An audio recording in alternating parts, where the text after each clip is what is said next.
नमस्कार, स्वागत है आपका एक बार फिर से ब्यूरोक्रेसी और सरकार से जुड़ी हुई खबरों में, जो आधारित है कानाफूसी और चर्चाओं पर। तो चलिए शुरू करते हैं इस बार का पावर सेंटर।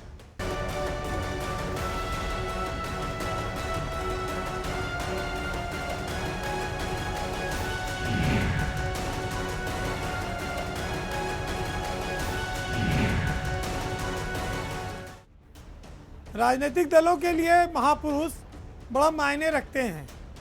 हालांकि सियासत ने महापुरुषों को अलग अलग दलों में बांट दिया है, लेकिन आज एक बार फिर महापुरुष चर्चा में हैं। उसके पीछे कारण ये है कि डॉक्टर राम मनोहर लोहिया की मूर्ति को लकड़ी से ढक दिया गया। मामला मंत्री संजय निषाद के बंगले से जुड़ा है। डॉक्टर राम मनोहर लोहिया वर्तमान दौर में समाजवाद के एक आदर्श महापुरुष माने गए, एक बड़े नेता थे। बहुत सारी पार्टियां उनको अपना आदर्श मानती हैं, उनके जीवन पर और उनकी सियासत पर आधारित अपनी विचारधारा को लेकर चलती हैं। लेकिन मुद्दा तब गर्मा गया जब कैबिनेट मंत्री संजय निषाद के घर में जो डॉक्टर राम मनोहर लोहिया की मूर्ति लगी थी, उसको लकड़ी से ढका हुआ पाया गया। ये मंत्री संजय निषाद को विक्रमादित्य मार्ग पर 1 नंबर का बंगला आवंटित किया गया है। अब इस बंगले में लोहिया की मूर्ति कैसे आ गई, इस पर थोड़ा प्रकाश डाल देते हैं। चूँकि ये बंगला पहले समाजवादी पार्टी के पास था, जिसको लोहिया ट्रस्ट के कार्यालय के नाम पर आवंटित किया गया था। इसमें लोहिया ट्रस्ट चलता था और उसी दौरान सरकार ने यहाँ मैदान में सामने चबूतरे पर डॉक्टर राम मनोहर लोहिया की एक आदमकद प्रतिमा लगवाई थी। लेकिन ये बंगला तब चर्चा में आ गया जब ये प्रतिमा लकड़ी के फ्रेम से ढक दी गई और ये बंगला अलॉट है संजय निषाद को। ये तस्वीरें जैसे सोशल मीडिया में वायरल हुई तो मामला गर्मा गया। समाजवादी पार्टी ने आरोप लगाया कि ये महापुरुषों का अपमान है। लेकिन हैरत की बात यह है कि जिसके घर में ये मूर्ति है, ढकी हुई है, उस मंत्री को पता ही नहीं। उनका कहना ये तो जब मुझे बंगला मिला था तब से ये मूर्ति ढकी हुई थी, मुझे इसी हालत में मिली है। अब मांग थोड़ा बढ़ गई है। संजय निषाद भी डॉक्टर राम मनोहर लोहिया को अपना आदर्श बताते हैं, लेकिन वो उनको इस अंधेरी कैद से आज़ाद नहीं कर पा रहे हैं। आज भी मूर्ति ढकी हुई है, उसको लकड़ी का फ्रेम जड़ा हुआ है।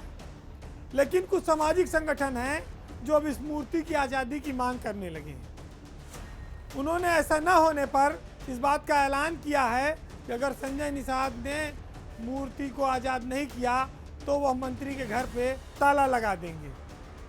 अब आप देखिए कि सरकार बने अभी मुश्किल से 2.5 महीना हुआ है, लेकिन जो विवाद है वो मत्स्य मंत्री संजय निषाद का पीछा नहीं छोड़ रही है।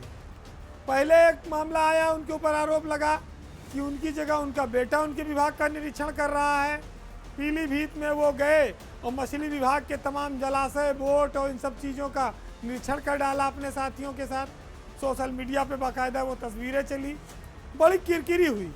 मुख्यमंत्री ने सारे मंत्रियों को बुलाकर नसीहत दी कि किसी के भी परिवार का कोई सदस्य सरकारी कामकाज में हस्तक्षेप ना करे। लेकिन उसके बाद एक नया बवाल संजय निषाद के सर पे आ गया। तो इसे ही कहते हैं कि सर मुड़ाते ही ओले पड़े। संजय निषाद का परिवार राजनीति में बड़ा किस्मत वाला है। बाप मंत्री है, एक बेटा सांसद है, एक बेटा विधायक है। लेकिन जब से मंत्री बने हैं तब से कुछ ना कुछ उनको ऐसी चोट लग जाती है कि मन छोटा हो जाता है। अब लोहिया के नाम पर जो उन पर आक्रमण हो रहे हैं, स्वाभाविक है कि बीजेपी उनको कोई बैकअप सपोर्ट तो देगी नहीं, जवाब तो संजय निषाद को ही देना पड़ेगा। पावर सेंटर में बात आज उत्तर प्रदेश से 7 समंदर पार तक की, यानी कि मामला है तो उत्तर प्रदेश का, लेकिन उसकी चर्चा दुबई और दक्षिण अफ्रीका तक हो रही है। बात सहारनपुर के गुप्ता बंधुओं की है। जो एक ज़माने में दक्षिण अफ्रीका के बहुत बड़े कारोबारी हुआ करते थे, अरबपति माने जाते थे। दक्षिण अफ्रीका की सियासत में उन्होंने हलचल मचा रखी थी। उनकी इच्छा के विरुद्ध दक्षिण अफ्रीका जैसे देश में एक पत्ता भी नहीं हिलता था। लेकिन अभी पिछले दिनों 3 गुप्ता भाइयों में से 2 दुबई में गिरफ्तार कर लिए गए, जिसमें अतुल गुप्ता और राजेश गुप्ता को दक्षिण अफ्रीका के अनुरोध पर इंटरपोल पुलिस ने रेड कॉर्नर नोटिस जारी किया था और उनकी गिरफ्तारी हुई। तीसरे भाई अजय गुप्ता अभी पुलिस पकड़ से बाहर हैं। ये गुप्ता बंधु पूरे देश और दुनिया में क्यों चर्चित हैं, क्यों इनका नाम इतनी तेजी से लिया जा रहा है, उसके पीछे कुछ कहानियां हैं। कहानी यह है कि गुप्ता बंधुओं का जो परिवार था ये 1990 के दशक में दक्षिण अफ्रीका चला गया था। लेकिन असली मामला तब बना जब 2009 में जैकब जुमा दक्षिण अफ्रीका के राष्ट्रपति बने। उसके बाद से तो वहाँ की सियासत में गुप्ता बंधुओं के नाम का भूचाल आ गया। कोई रोकने वाला नहीं था, जहाँ चाहा वहाँ कब्जा किया। 2009 से 18 तक का यह सिलसिला इस कदर चला कि गुप्ता बंधु दक्षिण अफ्रीका के सारे ठेकों में, धन में, मंत्रिमंडल की नियुक्तियों में, हीरे की खदानों में, कोयले की खदानों में, सब पर उनका कब्जा रहा। सरकारी पैसा विदेश भेजने जैसे कई बड़े आरोप उन पर लगे। 2018 में जब जैकब जुमा सत्ता से हटे तो गुप्ता बंधुओं पर फिर मुसीबत शुरू हुई और इसको भांप कर ही इस परिवार के लोगों ने दुबई में जाकर शरण ले ली। चूँकि दक्षिण अफ्रीका की दुबई के साथ कोई प्रत्यर्पण संधि नहीं थी, इसलिए गुप्ता बंधु दुबई में ऐशो आराम के साथ रह रहे थे, बहुत सेफ थे। लेकिन 2021 में इन दोनों देशों के बीच प्रत्यर्पण संधि हो गई, जिसके बाद इंटरपोल ने दुबई की सरकार से अनुरोध किया और इनको गिरफ्तार कर लिया गया। अब एक कहानी और कि 1990 के दशक में जब गुप्ता बंधुओं का परिवार दक्षिण अफ्रीका गया तो सबसे पहले इन्होंने वहाँ एक जूते की दुकान खोली थी। अब आप सोचिए कि एक जूते के दुकान के कारोबार से कहा जाए फर्श से अर्श पर कैसे पहुँचा जाता है। जैसे कोई अलादीन का चराग हाथ लग गया हो कि रगड़ो और अरबों खरबों रुपया बरसने लगे। जूते की दुकान खोली, उसके बाद अचानक करिश्मा होता गया। वो आईटी सेक्टर में आ गए, मीडिया के सेक्टर में आ गए, खनन कारोबार में वो शामिल हो गए और 2016 तक वो देश के 15 सबसे बड़े अमीरों में शुमार होने लगे, उनकी गिनती होने लगी। 2019 तक उनका पूरे देश पर कब्जा रहा। एक कहानी और है, गुप्ता बंधुओं की बेटी की शादी उत्तराखंड के औली में हुई थी। उस शादी में 200 करोड़ रुपया खर्चा किया गया था। बताया जाता है कि अंबानी, अडानी जैसे लोग भी उनके यहाँ की शादी के सामने फीके पड़ जाएं। इस शादी में उस समय चर्चा थी कि 5 करोड़ रुपया का फूल तो खाली स्विट्जरलैंड से अकेले मंगाया गया था। अब आप सोचिए कि सहारनपुर के एक सामान्य परिवार से निकले हुए 3 भाई किस बुलंदी और ऊंचाई तक धन बल के प्रभाव में एक देश में पहुंच गए। उनके बुलावे पर उत्तर प्रदेश सरकार से लेके बड़े बड़े मंत्रियों से लेके दिल्ली, मुंबई, बड़े बड़े सेलिब्रिटी, फिल्मी एक्टर, हीरोइन, ये सब जाते थे। अपनी खुशकिस्मती समझते थे कि गुप्ता जी ने उनको बुलाया है।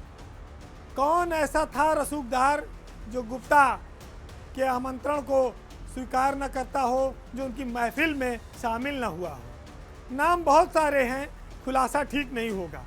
उत्तर प्रदेश जैसे सामान्य राज्य में, गरीब राज्य में लोगों के लिए बड़ा आश्चर्य का विषय है कि जिनके घरों की शादियों में 200 करोड़ रुपए खर्च होते हों, जो लोगों को करोड़ों का अरबों का तोहफा देते हों, जो दसियों हवाई जहाज प्राइवेट रखे हों, जो बड़े बड़े राष्ट्रपतियों को अपनी मुट्ठी में रखते हों, ऐसे लोगों की कहानी किसी किताब में आपने पढ़ी होगी, किसी आसमान में बाप दादा के ज़माने में सुनाई जाती रही होगी। एक सपने की तरह है जिसको बहुत कम लोग साकार कर पाते हैं। राजनीति अवसर का नाम है। कहते भी हैं कि जो बहुत अड़ा रहता है उसे कम मिलता है, जो झुकता है वो ज़्यादा पाता है। लेकिन कुछ लोग ऐसे भी हैं सियासत में जो साफ कहते हैं कि तुम हमें ना चाहो तो कोई बात नहीं, तुम किसी गैर को चाहोगी तो मुश्किल होगी। बात आज एमएलसी चुनाव की। समाजवादी पार्टी में एक अनार 100 बीमार वाली स्थिति थी।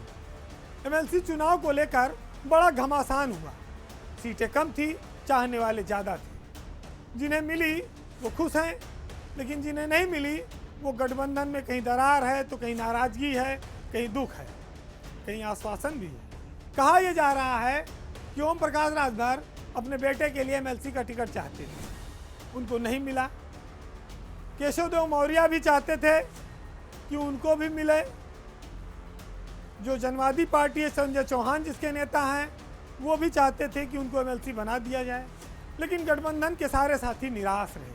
अखिलेश यादव ने यहाँ पर गठबंधन के साथियों के बजाय पार्टी के भीतर के दावेदारों की बात मानना ज़्यादा बेहतर समझा। और सबसे बड़ी बात ये कह सकते हैं कि समाजवाद के इकलौते पुरोधा आजम खां साबित हुए, जिनके दबाव के आगे बहुत सारे गठबंधन के साथियों के पत्ते कट गए। अगर आप देखें तो इन 4 सीटों में राजपाल कश्यप, संजय लाठर, अरविंद सिंह, उदयवीर सिंह, अंबिका चौधरी जैसे नाम थे जो एमएलसी पद की लाइन में थे। इनको एमएलसी बनाया जा सकता था। ये पार्टी के मूल थे, ये फ्लोर मैनेजमेंट के मास्टर थे और अनुभवी थे। लेकिन हुआ क्या, मामला स्वामी प्रसाद मौर्य और आजम खां के बीच निपट गया। अखिलेश यादव ने आजम खां की इच्छा को तरजीह दी और सिर्फ अपनी 2 सीटों के अलावा 2 सीटें आजम खां की इच्छा से गईं। अब बात आती है कि शहनवाज खान उर्फ सब्बू और जासमीर अंसारी, ये दोनों कौन हैं, इनको कैसे अचानक से एमएलसी का टिकट मिल गया। शहनवाज खान उर्फ सब्बू आजम खां के ग्लूकोज की बोतल पकड़े हुए उनकी एक फ़ोटो आई थी, जी जब उनका अस्पताल में इलाज चल रहा है। वो आजम खां के बहुत पुराने खिदमतगार हैं, तो उनको एक टिकट मिल गया, नौजवान हैं। दूसरे जासमीर अंसारी, जासमीर सीतापुर के लहरपुर से कई बार विधायक रहे, उनकी पत्नी कौसर भी सांसद रही है। लेकिन आजम खां उन पर क्यों मेहरबान हुए? संयोग से आजम खां सीतापुर जेल में बंद रहे 2.5 साल के लगभग। उसी दौरान जासमीर उनको खाना पीना की व्यवस्था करते थे, जेल में मिलने जाते थे, बड़ा ख्याल रखते थे। और उस ख्याल का नतीजा ये है कि अब वो उच्च सदन के सदस्य हैं। इस बात की पुष्टि तब भी हुई जब इस नामांकन में आजम खां के पुत्र अब्दुल्ला हंसी खुशी मौजूद रहे। स्थितियां ऐसी थीं कि ज़्यादा लोगों का पेट नहीं भर सकता था। ऐसे में अखिलेश यादव ने अपनी पार्टी को आगे बढ़ाने की सोची। भले गठबंधन आना जाना है, वक्त की बात है, वो वक्त के हिसाब से होता था।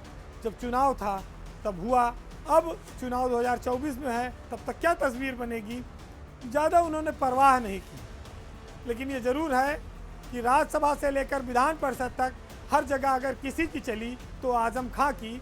और आजम खां के घाव पर सबसे ज़्यादा मरहम लगाने वाले शिवपाल यादव किनारे हैं। उन्होंने उनके मुद्दे को उठाया, लेकिन भुना अकेले आजम खां रहे हैं। शिवपाल यादव फिर नेपथ्य में चले गए। पावर सेंटर में अब बात ब्यूरोक्रेसी के एक बदनाम अफसर की। लखनऊ में सरकार की नाक के नीचे बैठे एक ऐसे अफसर ने गरीबों की ज़मीन लूटने के तमाम खेल किए, जिसको सुनकर आप हैरत में पड़ जाएंगे। जो सरकार भ्रष्टाचार के खिलाफ जीरो टॉलरेंस का संकल्प लेकर चल रही है, जिसने पारदर्शिता की बात कही, उसी के राज में लखनऊ में अभिषेक प्रकाश जैसे डीएम 2.5 साल तक रहकर उन संकल्पों को ठेंगा दिखाया है। आज कई सारे खुलासे होंगे। खुलासे इस बात के होंगे कि कैसे जिला प्रशासन के अफसरों ने एक कागज बनाकर गरीबों की ज़मीनें लूटी, जहां ज़मीनों का अधिग्रहण हो रहा था वहां मुआवजे लूटे, कैसे ज़मीनों के ट्रांसफ़र करने में लोगों की ज़मीनें कब्जा की गई, उनको खरीदा गया, उनका पैसा लिया गया। लखनऊ की तहसीलों में भ्रष्टाचार का एक अड्डा बना रहा।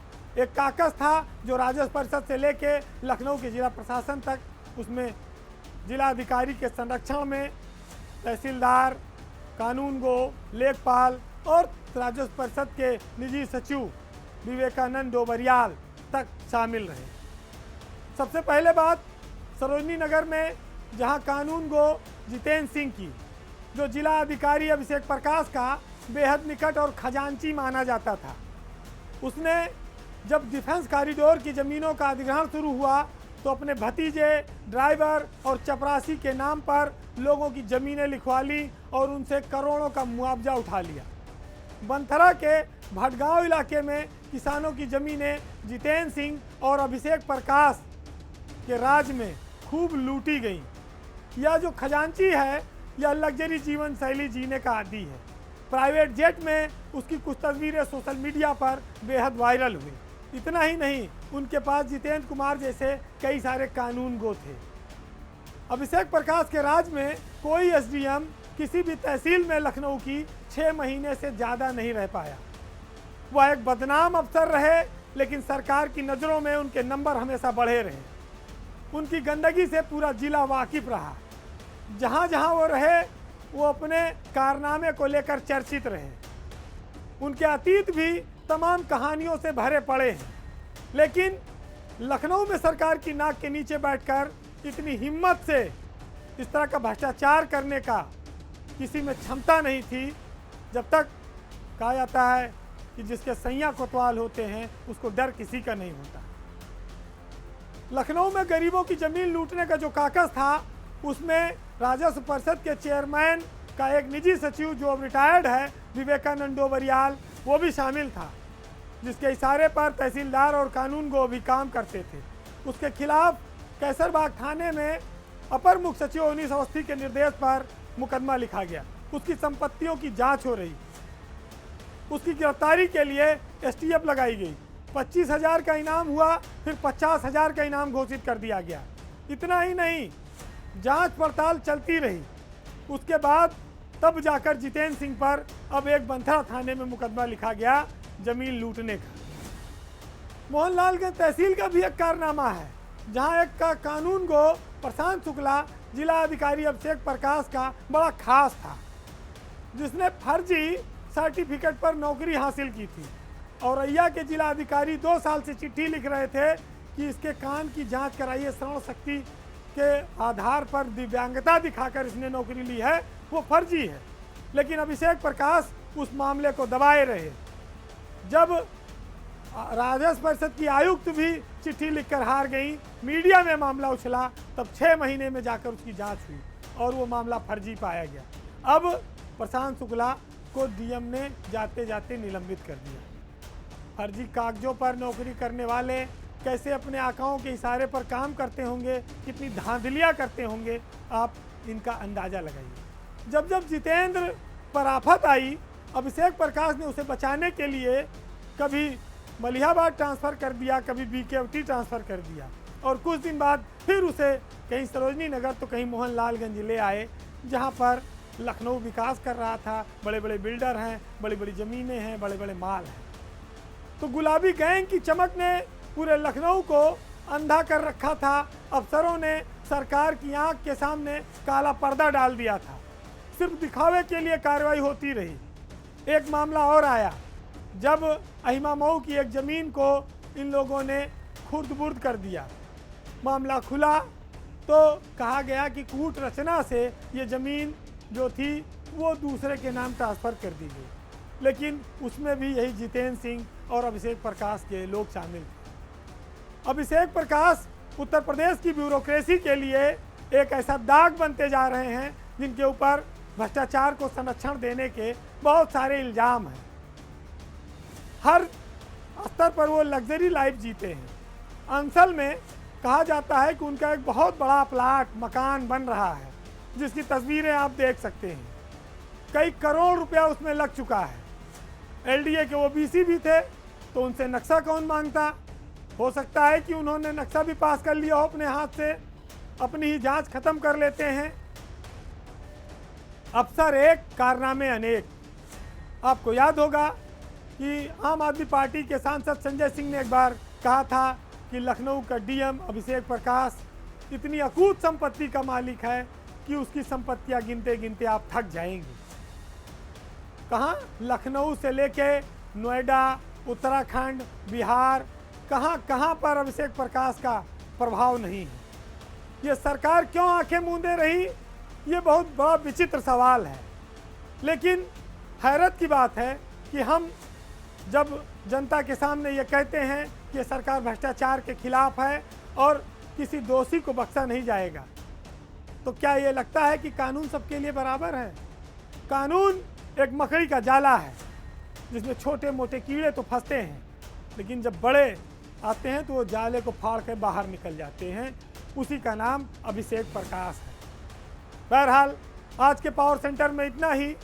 आज फिर हम आपको कुछ साहित्यिक लाइनों के साथ छोड़ जाएंगे कि हम जख्मों से मुस्तकबिल की तस्वीरें बनाते हैं और सलामी देने वालों की जो तकदीरें बनाते हैं।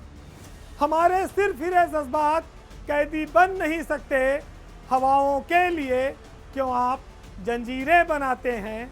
और हजारों लोग खाली पेट हैं इस शहर में, फिर भी यहाँ खादी पहनकर लोग जागीरें बनाते हैं। नमस्कार।